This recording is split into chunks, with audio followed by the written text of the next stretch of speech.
नमस्कार दोस्तों, स्वागत है आपका आपके अपनी पसंदीदा channel Pradeep legal help me. मैं आपका मित्र प्रदीप गौड़ एडवोकेट। दोस्तों, आज की इस वीडियो में चर्चा करने वाला हूं अपनी बेगुनाही के लिए एफआईआर को भी चुनौती दे सकते हैं। आइए जानते हैं।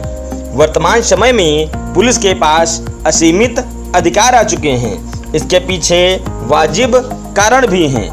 जिस तरीके से कोरोना का खतरनाक वायरस फैल रहा है, उससे केंद्र समेत तमाम राज्य सरकारों को मजबूत किया गया है कि लॉकडाउन का विकल्प बड़े स्तर पर आजमाया जाए। ऐसी स्थिति में सरकार ने भी एक तरह से सही फैसला लिया है और इसका नतीजा यह हुआ कि दूसरे तमाम देशों के मुकाबले भारत में कोरोना वायरस का प्रकोप कम रफ्तार से बढ़ा है। एक तरफ सरकार के इस निर्णय का फायदा तो जरूर हुआ, लेकिन दूसरी तरफ नागरिक अधिकारों में बड़ी कटौती हुई। पुलिस के बारे में क्या कहा जा सकता है, क्योंकि अगर वह ठीक ढंग से भी काम करे तो भी लोगों के साथ अन्याय हो ही जाता है। अगर यह जानबूझकर न भी हो तो भी कई बार दोषी को पकड़ने के चक्कर में निर्दोष भी पकड़े जाते हैं और उन पर प्राथमिकी यानी कि एफआईआर दर्ज हो जाती है। ऐसे में बेवजह की मुकदमेबाजी में उलझकर किसी निर्दोष की आर्थिक, सामाजिक और पारिवारिक स्थिति पर भारी दबाव पड़ता है। ऐसे में आज हम आपको बताएंगे कि अगर लॉकडाउन के दौरान पुलिस ने आप पर कोई गलत मुकदमा दर्ज किया है तो आप उसे कैसे निरस्त करा सकते हैं। दोस्तों, यह टिप्स सिर्फ लॉकडाउन के दौरान दर्ज मुकदमे और गलत एफआईआर पर ही लागू नहीं होती है, बल्कि सामान्य दिनों में भी अगर ऐसी परिस्थिति आपके सामने आए तो आप इन उपायों का प्रयोग कर सकते हैं। गलत एफआईआर के संदर्भ में आप कानून की धारा 482 की हेल्प ले सकते हैं। यह एक ऐसी धारा है जो फॉल्स यानी कि झूठी एफआईआर को चुनौती दे सकती है और आपका पक्ष हाईकोर्ट के समक्ष रख सकती है। ऐसा कई बार हुआ है कि कोर्ट 482 के तहत अपील करने वाले व्यक्ति को राहत देती है।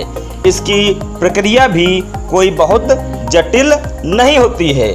आइए समझते हैं। इसके लिए आपको किसी वकील की सहायता लेनी पड़ेगी और हाईकोर्ट में अपील करनी पड़ेगी। संबंधित राज्य के हाईकोर्ट में अपील करते समय अगर आप बेगुनाह हैं तो उसके ठोस प्रमाण आपको अवश्य साथ में लगाने चाहिए।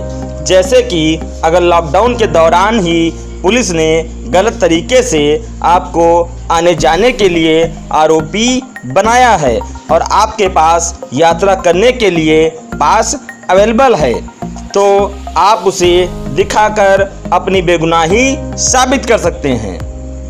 इसके अलावा कई बार ऐसा भी होता है कि आप घटनास्थल पर मौजूद ही नहीं थे और उस वक्त किसी अन्य स्थान पर थे, तो आप जरूरी सीसीटीवी फुटेज, रिकॉर्डिंग इत्यादि दिखा सकते हैं, जिसमें इमेज, डॉक्यूमेंट्स इत्यादि मान्य होते हैं।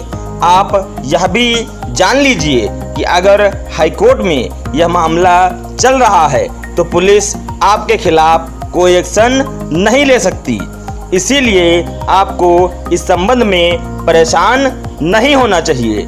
संहिता के तहत किसी भी आदेश को प्रभावी करने के लिए, किसी भी न्याय की प्रक्रिया का मिसयूज रोकने के लिए और न्याय सुरक्षित करने के लिए देखा जाए तो इसमें हाईकोर्ट द्वारा खुद के अधिकार क्षेत्र का प्रयोग किया जाता है। यह नियम न्यायिक प्रक्रिया को यह याद दिलाती है कि वह न केवल कानून की अदालतें हैं बल्कि न्याय की अदालतें भी हैं और उसे कायम रखना इनका ही दायित्व है। हालांकि यह एक तथ्य है कि कानूनी प्रक्रिया को लेकर लोग घबरा जाते हैं और इस तरह के विकल्पों का उपयोग नहीं करते हैं, लेकिन अगर वाकई में आप निर्दोष हैं तो इस तरह के विकल्पों का आपको प्रयोग करना चाहिए। लेकिन आप ऐसा न सोचें कि न्यायालय इस मामले में आपकी बात मानेगा ही। वस्तुतः यह अदालत के विवेक पर निर्भर करता है और केस टू केस वह ऐसे मामलों में स्वीकृति अथवा अस्वीकृति दे सकता है। ऐसे मामलों में बड़ी सावधानी से आपको अपील करनी पड़ती है ताकि अदालत को यह न लगे कि उसका मिसयूज किया जा रहा है। अगर अदालत को यकीन हो गया कि आपके खिलाफ गलत मामला दर्ज हुआ है तो निश्चित रूप से आपको मदद मिल सकती है, क्योंकि भारतीय कानून हर पक्ष की प्रभावी देखभाल करता है और धारा 482 इसी का एक पक्ष है।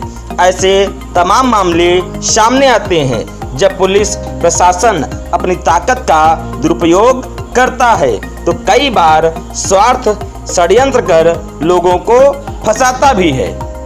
क्योंकि हर सिक्के के दो पहलू होते हैं, हर जगह अच्छे और बुरे लोग मौजूद होते हैं। हाँ, अगर आपके साथ सच में अन्याय हुआ है तो आप इसका उपचार कानूनी तरीके से निश्चय ही कर सकते हैं। सो फ्रेंड्स, यदि आपको जानकारी अच्छी लगी हो तो प्लीज़ वीडियो को लाइक, शेयर व सब्सक्राइब अवश्य करें। Thank you friends.